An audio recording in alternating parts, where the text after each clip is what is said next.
Hi, I'm Adam Summer. You're listening to the Yerushalmi Talk podcast with the support of the Yeshivat Javar Yerushalayim in Har Nof, Jerusalem. This is Peah, Chapter 2, Halacha 1, Part 2 continued.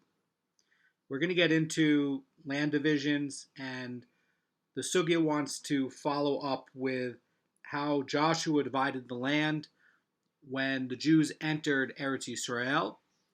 There's an opinion that this was also for estates, not just for the tribes. Some Rishonim say that this is just for the tribes. Some Rishonim are saying that individual estates were done this way as well. And this became the tradition in Eretz Yisrael because it was a cheap, easy, efficient way to do it. And the way it was done by Joshua has a lot of deep implications, as we're going to see. So the sugya says, Rabbi Yosef ben Hanina said, Chatzuva plants divide a field with regards to Peah. The Gemara cites an Amoraic statement to show that Chatzuva plants were used for demarcation. Rav Chizda wished to say regarding Chatzuva plants, with them Joshua divided the land among the people of Israel. And Rabbi Hanina came from Bavel with a variant version in the name of Rav Chizda. With them, Joshua demarcated the boundaries of the land of Eretz Yisrael. So, in the tradition of Bavel, they had a tradition that the boundaries that divide Eretz Yisrael from neighboring areas, that they were being used to mark these boundaries between the individual estates. You can see that explanation and the commentary from the Rashbam on Baba Batra 56a and the Bavli. This is amazing because why did Joshua pick the Chatzuva plant? And the reason is he chose it because it's a warning to people not to encroach on other people's lands, because the Chatzuva plant has this thing in the nature of it, this kind of bush, that the roots go straight down. They don't spread out laterally. They go straight down into the earth. And he picked this plant to show and demonstrate that just like people should not encroach on other people's land, so too the Chatzuva plant does not spread its roots to the sides. Now, what's amazing about that is if you had a plant that spread its roots to the sides, you have all sorts of issues because you're taking the nutrients from the other person's soil. And we can see that matters because, let's say if you have a plant that would be subject to bikurim and the roots spread into your neighbor's field, now that you're taking the nutrients away from your neighbor's field, it's not really your bikurim anymore. You've actually now taken from someone else, and that produce from that plant really can't be brought as bikurim anymore. So the sages and the tradition are so sensitive to taking other people's property that even going into other people's areas with root systems is a serious thing, and it affects Jewish law. How amazing is it that Joshua cut up the land of Canaan for the Israelites with the Chatzuvos, not only as the tribal boundaries, but also that it was used to create these boundary markers that would later be used by Am Yisrael. So we have to learn from this that one is that we have to be very careful with other people's property. And we also have all sorts of things in the Torah about fences, about not moving your fences, about having proper fences, having proper weights and measures. Part of proper weights and measures is knowing the exact sizes of property parcels, property and land, so that if you're having things that diminish from one side of a person's property to another, you're violating the requirement for proper weights and measures. So there's a lot going on here, and how amazing is it that Joshua is demarcating the boundaries of the land and the estates with this plant, and that this tradition was continued for a cheap, easy way that had a lot of symbolism and meaning for also dividing fields and estates. The Mishnah taught that a stream and a canal both divide a field with regards to Peah. Now the Gemara is going to delineate a difference between them. What's the difference between a canal? So the sugya says a canal divides a field only if it flows. In other words, only if it has flowing water. And a stream divides a field even if it does not flow. And it is for this reason that the Mishnah needed to list both. Now the Vilna Gaon says that a stream is wider than a canal and it divides a field even if it does not contain flowing water. So that it could be that in the south of Eretz Yisrael, where they have something called a wadi, which is that it's a very wide ravine and it has water in the winter and the rainy season, but the rest of the year it's completely dry. So it could be that they're also referring to a wadi, which is this kind of channel where the water is going to flow seasonally. And even if the water or the stream is going to have water during the rainy season, it's going to divide the field even during the dry season when it's empty. Because again, it's this thing of being very, very wide. Another thing is that when you have a stream in which the water flows, it is going to be included in this category of the canal. Since the Mishnah now teaches that even a private road divides a field, what need is there for the Mishnah to say that the public road divides it? That's what the sugya is saying. The sugya is now going to be asking, why do you need these two land divisions, the road and the two types of roads, the public and private? Why is the Mishnah including it? What's the mechanism for it? What's the point? And as you're going to see here, there's actually a really important reason why the Mishnah had to put it in, because in a way of driving Jewish law, you would see a big problem. Here's what comes up. The sugya says the Mishnah comes to tell you that even a public road does not divide for trees. Only a fence does. And the Mishnah is going to list these two types of paths, a private and a public. And to divide a field, provided that they are in use throughout the year. And the Gemara is going to question the need for these listings. Since the Mishnah teaches that even a private path divides a field, what need is there to say that a public path divides it? So the Gemara is going to answer, to exclude the public path that is in use for the dry season, but which is not in use for the rainy season. In other words, a path, be it public or private, divides a field only if it's in use throughout the year. So why does the Mishnah go along and include these things? So it's very important, because the separations that we were talking about here are just for fields of seeds. They're not for fields of trees. And if the Mishnah had listed only the private road, one might have thought that it is only a private road that divides a field of seeds and not a field of trees. A public road, which is going to be much wider, might divide even a field of trees. And therefore, the Mishnah had to list a public road to stress that even a private road divides only a field of seeds, but not a field of trees. The only separation that's going to divide a field of trees is a fence. And the Mishnah is going to bring that up a little bit later, but if they had left this out, you could come along and look at the law and try to use a logical way to try to understand this and say, oh, well, a big wide road is also going to divide a field. And you can go up to the north in Eretz Yisrael, where they have a lot of trees for orchards, and you can see they'll have big paths that go on to make it easy to bring tractors and all sorts of harvesting equipment. And you would look at it, perhaps it's a field of almonds or something that's requiring Peah, and you would say, oh, well, you have this very, very big wide road, and it's being used for harvesting equipment and tractors, and maybe even to get from one side of this very big estate to another side.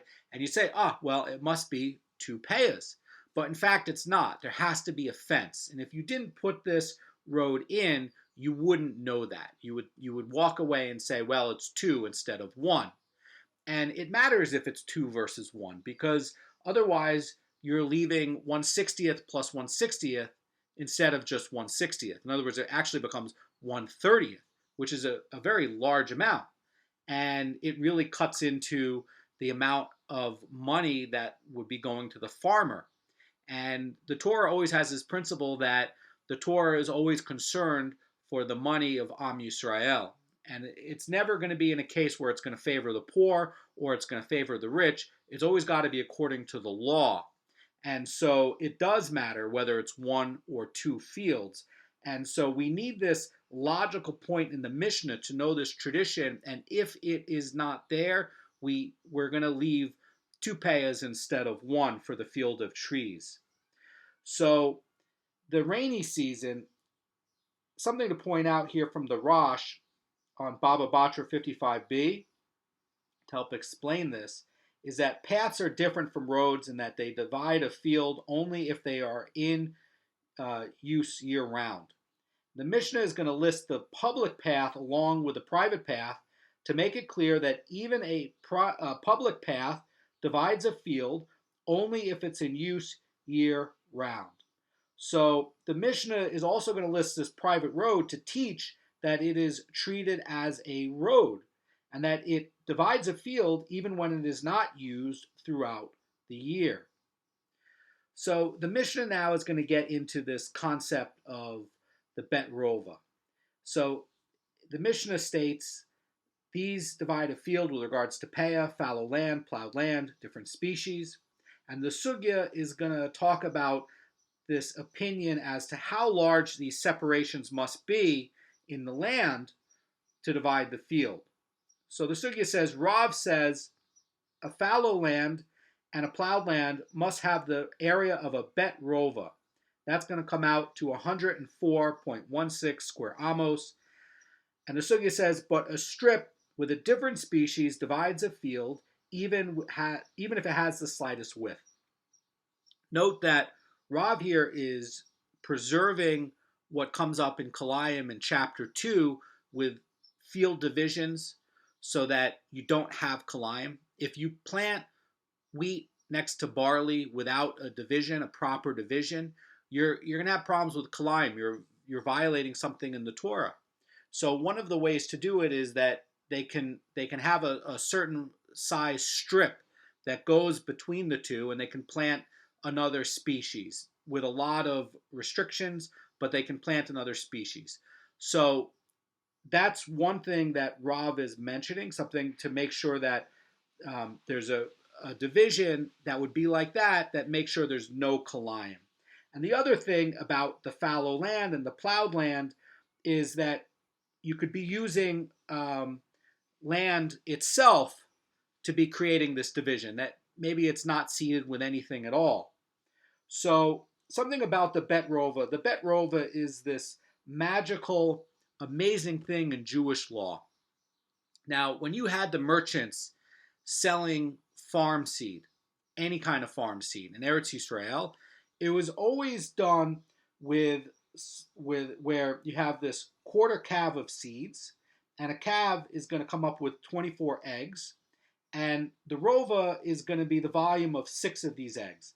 And it's axiomatic that when you're taking this purchase of seed, that this is the metric in which farm seed is sold, that it's always going to cover the amount of land to get wheat or barley or whatever other crop that you're growing, flaxseed or legumes, to cover this size of land. In other words, it was always measured where this farm seed is going to cover this amount of land. Now, this amount of land becomes a standard in Eretz Yisrael, and it's also going to correspond to trees. It's amazing because the trees will optimally fit 10 trees per bet rova to have the right amount of nutrition. In other words, to maximize the amount of nutrition and to maximize the number of trees that you can fit in this area of land without overcrowding it, it's going to come up to 10 trees.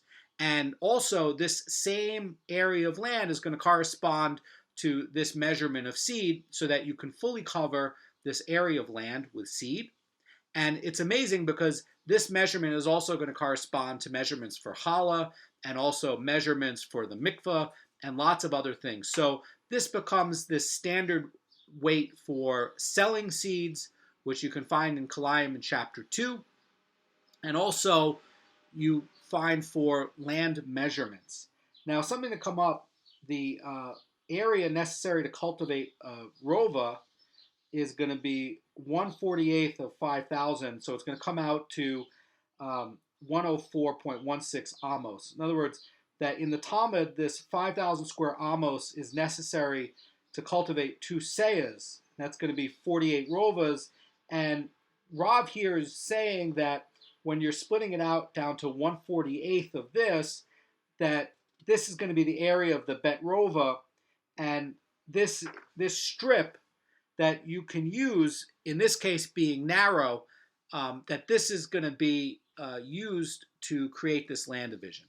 So if you have one area of seeds over here that you've planted for wheat, and another area of seeds over here that you planted for a field, another bet rova for barley, and then you put a bet rova between them, Rav is saying that you're going to create this fallow area to be a separation, and the farmer is going to be able to have it where it's not kalayim, and the poor person is going to be able to come along and see it. Now, keep in mind, we're not allowed to leave fallow land in Eretz Yisrael. That's a biblical law. But if somebody did do it, this is going to be a separation. Perhaps the land that's there could be rocky, unusually rocky, and it's going to come up to this area for a separation. But we're going to see that because it's this size, that it's going to create this separation. Now, the sizing can be long and skinny, but there's a limit to how long and skinny it can be. It has to be a certain width. It has to at least be 5 amos wide. So you can go long and skinny to cover this bet rova, but you can't make it the size of, this as wide as your thumb and super, super long. It won't work. It has to at least be 5 amos. So Rabbi Yochanan's going to say a different statement on this. He's going to say that fallow land, plowed land, and a different species divide a field if they are as wide as 3 furrows of ground breaking, in other words, 2 amos. So what we have here is he's talking about these furrows of land, and in the first season before the rain, when you come and you plow it, the land is very dry, and it's going to get this upheaval in the land, and it's going to be much wider than later on when the first rains come, and then you plow the land. When you plow the land after the rains are going to come in Eretz Yisrael, it's the divisions of how you're separating the land and how the plow is going are going to make much smaller furrows. But this initial ground breaking is going to make a much bigger furrow. And he's saying that these 3 furrows of ground breaking, in other words, it has to be 2 amos, this is going to be enough to create that separation between fields. And it's also going to be enough to make sure that there's a separation for kalayim. So the Gemara is going to ask, and it's going to say, must we say that Rav and Rabbi Yochanan disagree? Something to point out is that actually what's going to be happening is Rav and Rabbi Yochanan are saying the same thing, but they're saying the same thing in different ways. So the Gemara is going to reconcile their statement with respect to these different species. So when Rav says that a strip of a different species divides it even where it even has the slightest width, he is referred to a species that is obligated in Peah, for instance, like in grains and legumes. And since the owner must leave Peah from a strip of these plants, then regardless of the strip's width, it is considered a separate unit that divides the land on opposite sides. And keep in mind, what Rav is pointing out is that it also is keeping the 2 fields separate for Peah. Now, when the poor person comes up, they're going to see 2 different species on 2 of these different fields, and they're going to see a strip of another kind of crop, maybe like a legume, that's going to be done in a halachic way that's going to create this clear division of land where you can see it. And both of them are not going to be subject to kalayim, and that you'll basically be three sets of crop there, and it's going to be done in a way where it divides one from another, and all three are going to be divided. When Rabbi Yochanan said, says the sugya, that it must be as wide as 3 furrows of ground breaking, he was referring to a species that is exempt from Peah. For instance, just as a note, says Amar Rafulda, he's saying that he's referring to most vegetables. In other words, that you have this field and that you're doing this kind of ground breaking, and perhaps you're going to be even seeding it, but you're going to be using like vegetables like lettuce or some other kind of vegetable, and this is going to be a clear indication of this poor person that on one side you have your wheat, and that's clearly seen, and the other side you have your barley, which looks a lot different and ripens at a different time of the year, and then you have the division of vegetables in the middle, so that it's not kalayim, and that it creates this clear division, and that the poor person can easily recognize that you have these different fields. So the Yerushalmi is going to say that the Gemara points out that this answer is not adequate. They're going to ask, is fallow land or plowed land obligated in Peah? Certainly not. In other words, if you just have a strip of land, there's no Peah because even if you're putting in the vegetable is not subject to Peah because it's not storable. And even if it's just the plowed or fallow land, that in itself is not subject to Peah because there's not something with seed crop that's there. So in that way, this previous distinction is not really going to explain this difference between Rav and Rabbi Yochanan regarding the point on fallow land and the plowed land. So the Gemara is going to give a different answer on this fallow and plowed land.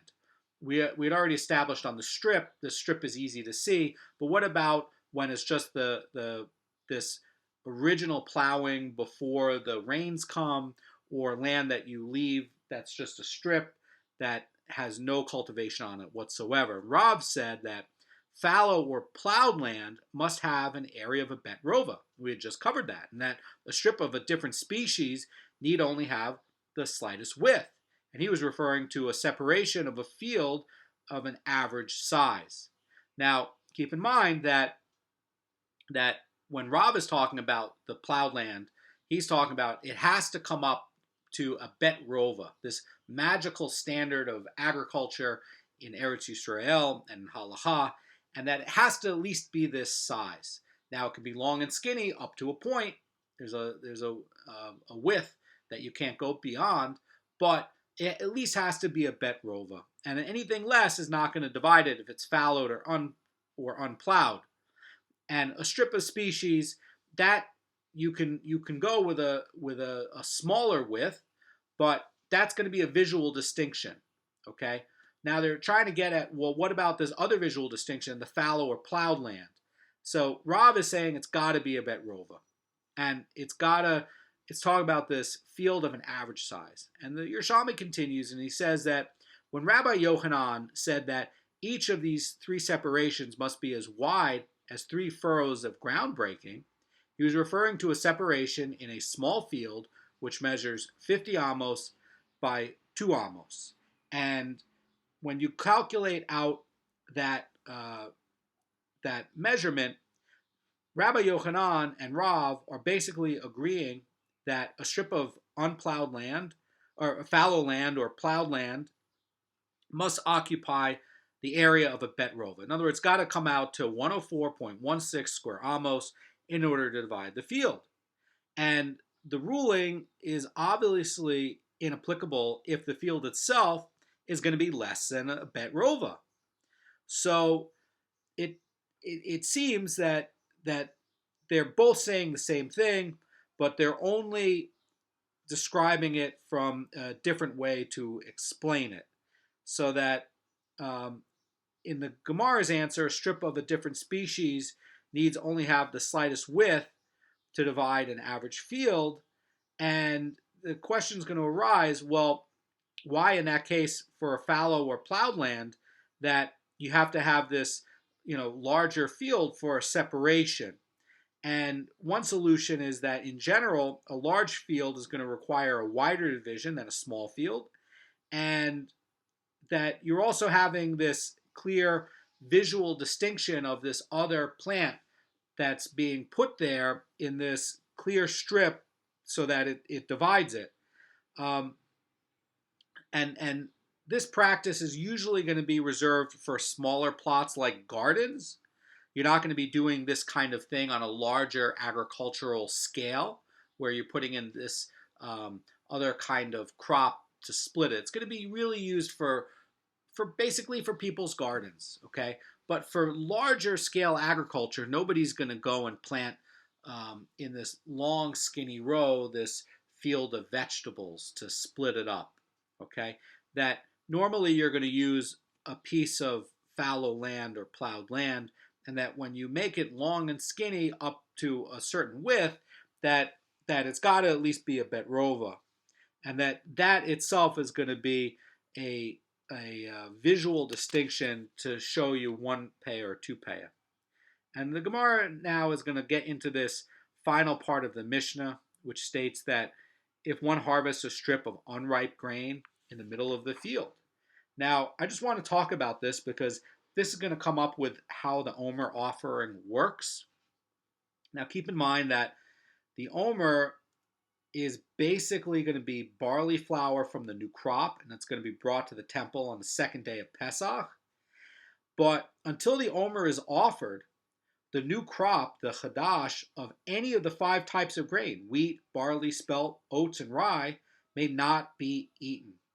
And not only that, the prohibition against eating the new crop before the Omer's offering is offered, there's a biblical injunction also against reaping it before the grain of the Omer is cut.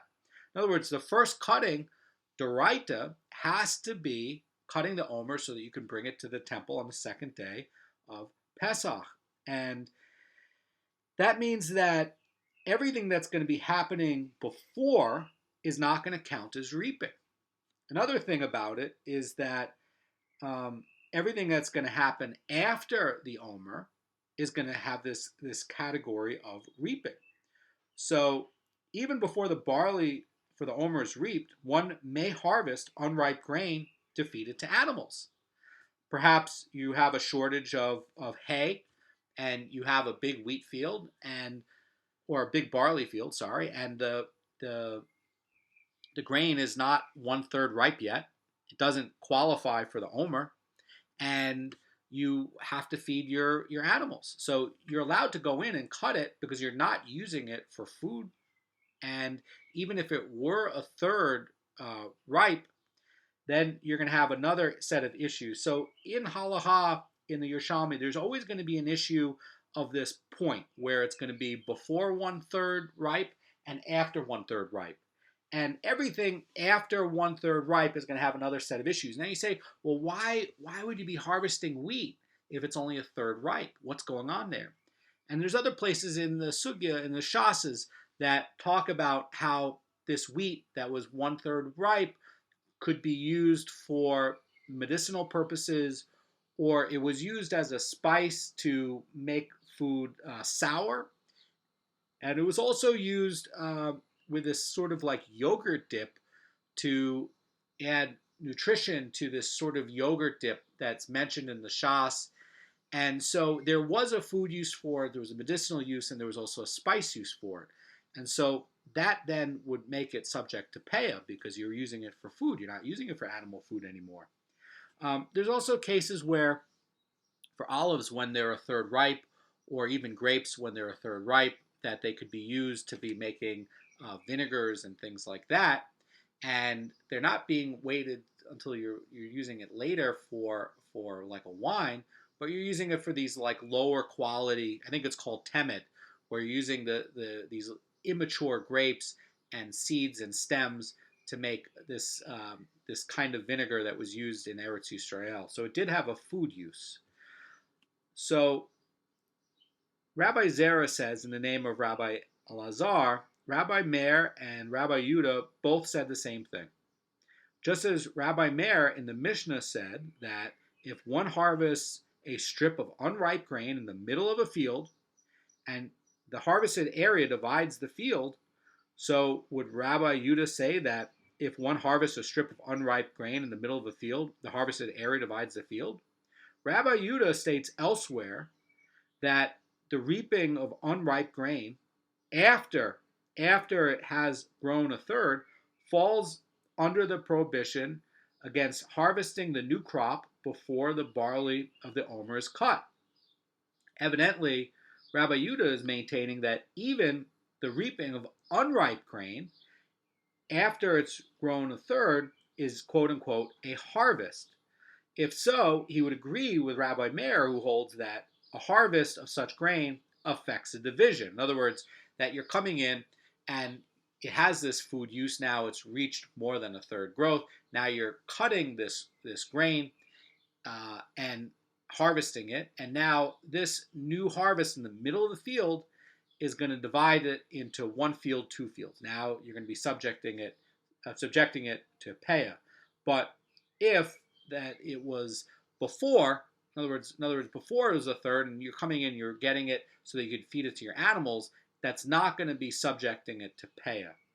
So Rabbi Zera is going to explain further. He's going to say, just as Rabbi Yehuda maintains that reaping unripe grain is quote unquote a harvest that is subject to Peah and hence it divides, so does Rabbi Meir maintain that reaping unripe grain is a harvest, and that is subject to Peah, and therefore it divides. So basically, once it becomes subject to Peah, even if it's more than a third ripe, and you could be using it for this kind of yogurt dip dish that they had back then to make it really sour, that now that you're taking out something that itself is subject to Peah, now keep in mind that once something is a third ripe, it's subject to tithes. And if it's subject to tithes, for sure it's going to be subject to Peah. Now, if it's subject to Peah, now that strip divides into two fields. That's what they're pointing out. Now, the Gemara is going to try to prove that Rabbi Meir's ruling applies only when the harvester's strip was obligated in Peah. The sugya says, and we find that Rabbi Meir holds that only a strip that was obligated in Peah divides the field.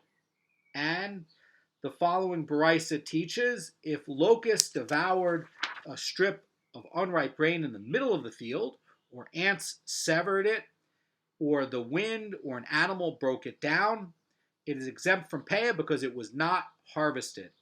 And in these cases, in this sort of weird nature of accident or unintended harvesting done by locusts or ants or other forces where it has nothing to do with the farmer coming and doing it, the sugya says all agree that if one subsequently plowed the strip, it divides the field with regards to Peah, and if he did not plow it, it does not divide the field. In other words, if this locust swarm, this strange locust swarm, came and ate through the middle of the field and kept going, and it left one side to the left and one side to the right, then that, according to all opinions, would not be two divisions. But the moment somebody came and plowed that where that locust swarm went right through the middle and plowed that field, that plowing, that made a division.